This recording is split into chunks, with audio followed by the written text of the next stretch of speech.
Hello everyone, welcome to our channel. In this video, we will learn how to save app data such as user preferences in an app's settings. We will start by creating a settings view, then use AppStorage to save the user's preferred settings. For those of you who haven't seen our previous videos where we have building the sample app, let me quickly introduce it and show you the code we have written so far. This is the main file of the app.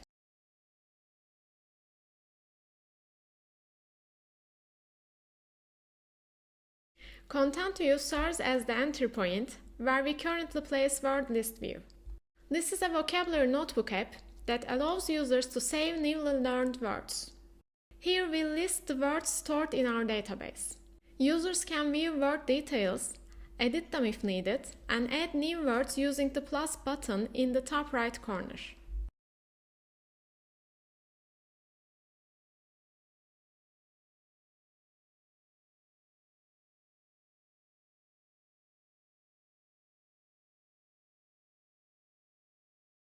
Additionally, when I write something, the save button is enabled, and when I delete it, it is disabled. Remember that we use Swift data for data persistence. We also use swipe actions to delete a word from the notebook. Additionally, I've used sample data in the previews to make development easier. This is the word model where I also have the sample data. To insert it into sample data container here, which is stored in memory.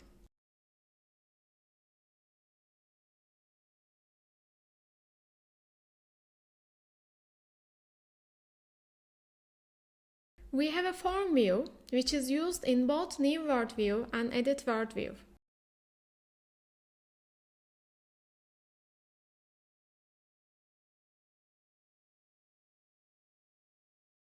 If you want to learn more about the features I just summarized, check the description below for links to the related videos. Let's get started by building the settings view. First, open a new SwiftUI file and name it as SettingsView using the Command N shortcut. Since we need to save user preferences in SettingsView, we will use AppStorage. The first setting we will control whether users want a space between list items in WordListView or not.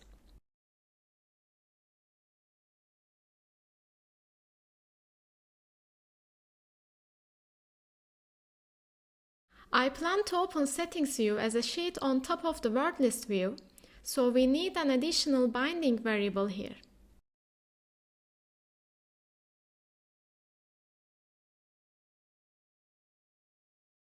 To fix the preview, we must pass a value to this new binding variable since it doesn't have an initial value.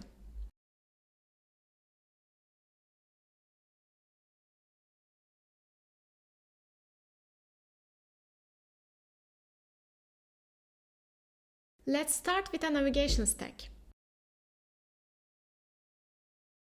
Then add a list to create an organized view for listing settings. You can use sections to group settings based on relevance.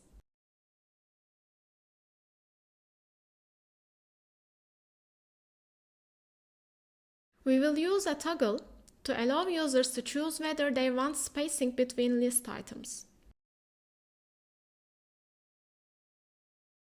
Pass the list row spacing variable into the toggle. This will store the preference even after the user closes the app.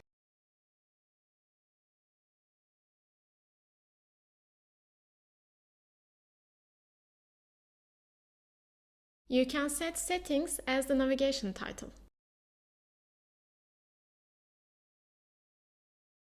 I will add a Done button in the top right corner to allow users to close the sheets easily.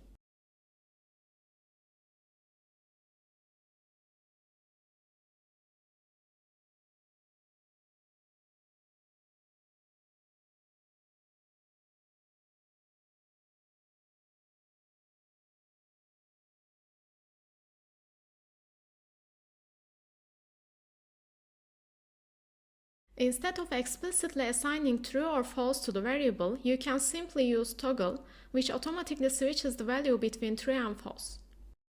Now let's integrate this into WordListView.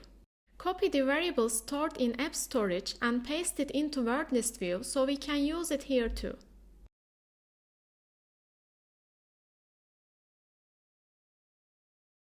Remember that even though we assign false by default, the app will remember the user's last preference every time it runs. We also need to define a state variable to manage the sheet presentation and bind it to the variable in the settings view.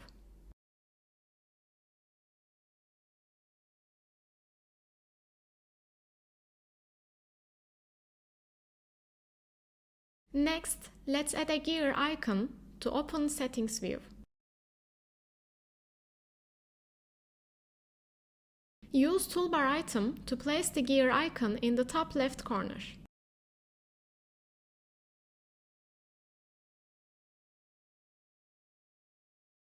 We set the is presenting settings view variable to true or toggle it to open settings view.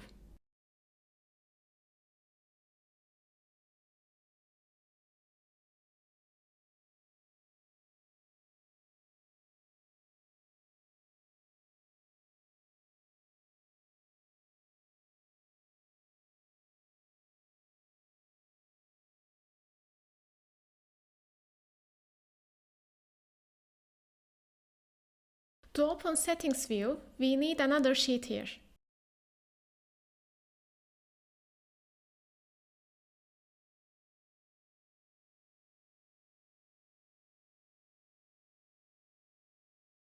You need to pass this variable to settings view, which will allow us to control the sheet's dismissal.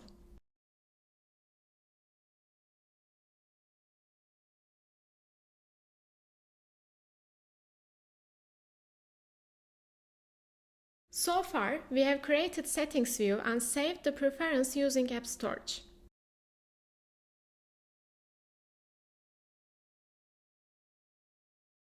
Now let's apply the setting to adjust the list spacing in WordListView. Use list row spacing right below the list.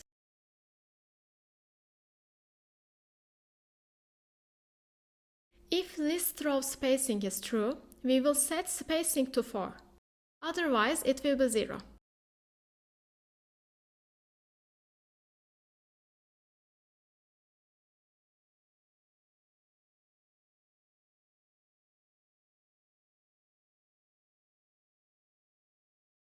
Let's run the app and try it out.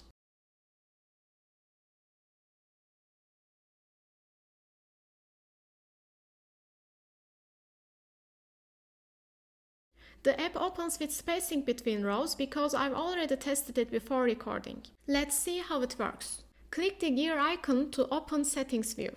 Toggle the setting off. See if the space between list items disappears.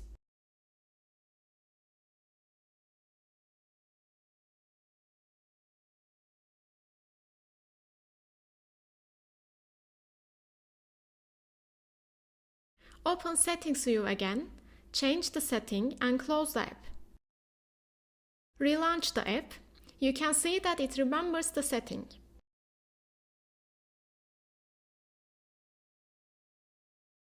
Here is a bonus design tip. You can customize the toggle color to match your app's design preferences.